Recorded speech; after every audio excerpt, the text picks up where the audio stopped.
ইমান ডাঙৰ বৰষুণ হলে ধৰি ৰখাৰ ক্ষমতা গুৱাহাটীৰ দৰে স্মাৰ্ট চিটি এখনৰ নাই। ইয়াৰ কাৰণে আমি এটা নেক্সট লেভেলৰ স্মাৰ্ট চিটি বনাব লাগিব। মেঘালয়ৰ পৰা পানী অভূতপূৰ্বভাৱে নামি অহাৰ কাৰণ হ'ল USTM ইউনিভাৰ্চিটি। যোৱা পৰহি দিনাখন গুৱাহাটীত অভূতপূৰ্ব বৰষুণ হয় আৰু গুৱাহাটীৰ আমি যিটো নলা নৰ্দমা আমি নিৰ্মাণ কৰিছোঁ, সেই নলা নৰ্দমাবিলাকে ইমান ডাঙৰ পানী ধৰি ৰখাৰ আমাৰ ক্ষমতা নাই। গতিকে বছৰত এনেকুৱা এটা বা দুটা দিনৰ আমি সন্মুখীন হওঁ, যি দুটা দিন আমাৰ নিয়ন্ত্ৰণৰ বাহিৰত গুচি যায়। যোৱা বছৰটোত যিমান বৰষুণ হৈছে তাৰ 25% বৰষুণ যোৱা পৰহি দিনাখন একেলগে হৈছে। গতিকে ই আমাৰ নিয়ন্ত্ৰণৰ বাহিৰত, আৰু ইয়াক নিয়ন্ত্ৰণ কৰিবৰ কাৰণে আমি ইয়াতকৈ দুগুণ ডাঙৰ নলা নিৰ্মাণ কৰিব লাগিব, নৰ্দমা নিৰ্মাণ কৰিব লাগিব, মানুহৰ পৰা মাটি বাৰী লেণ্ড একুইজিশ্যন কৰিব লাগিব। এটা প্ৰথম কথা। দ্বিতীয়তে, মেঘালয়ৰ পৰা পানী অভূতপূৰ্বভাৱে নামি অহাৰ কাৰণ হ'ল USTM ইউনিভাৰ্চিটি। তাত USTM ইউনিভাৰ্চিটিয়ে মেঘালয়ৰ গুৱাহাটীৰ খানাপাৰাত তেওঁলোকৰ ভৌগোলিক অৱস্থানৰ সুবিধা লৈ এটা বৃহৎ ডাঙৰ পাহাৰ তেওঁলোকে খান্দি পেলাইছে। কোনোবাই যদি USTM ইউনিভাৰ্চিটিত যায় তেতিয়াহ'লে দেখা পাব যে গুৱাহাটীৰ 4-5খন পাহাৰ একেলগে তাতে গুৱাহাটী নহয় মেঘালয় তাতে কাটি পেলোৱা হৈছে।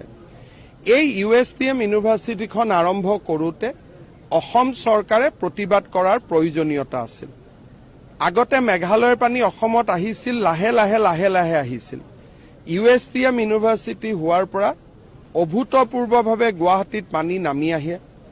এই USTM ইউনিভাৰ্চিটিখন হোৱাৰ সময়ত অসম চৰকাৰে মেঘালয় চৰকাৰৰ লগত কথা পাতিব লাগিছিল যে অকণমান দূৰত তেওঁলোকক অনুমতি দিয়ক। লগত এখন দিল্লী পাব্লিক স্কুলো হ'ল। মেঘালয় গুৱাহাটীৰ ওচৰত থকা ভৌগোলিক অৱস্থানৰ সুবিধা লৈ গুৱাহাটীৰ মানুহে গৈ মেঘালয় চৰকাৰৰ অনুমতি লৈ তাৰ ওচৰ পাজৰৰ যিটো পাহাৰ, গোটেই পাহাৰবিলাক কাটি অনুষ্ঠান আৰম্ভ কৰিছে। বিষয়টো মেঘালয়ৰ মুখ্যমন্ত্ৰী ডাঙৰীয়াৰ লগত মই কথা পাতিম, বাট ডেমেজ ইজ অলৰেডি ডান। যি ডেমেজ হ'ব লাগিছিল তাক হৈ গ'ল। এতিয়া উপায় এটাই যে এই পানীখিনি আমি দীপৰ বিললৈ ডাইভাৰ্ট কৰি লৈ যাব লাগিব বা শিলখাকু বিললৈ ডাইভাৰ্ট কৰি লৈ যাব লাগিব।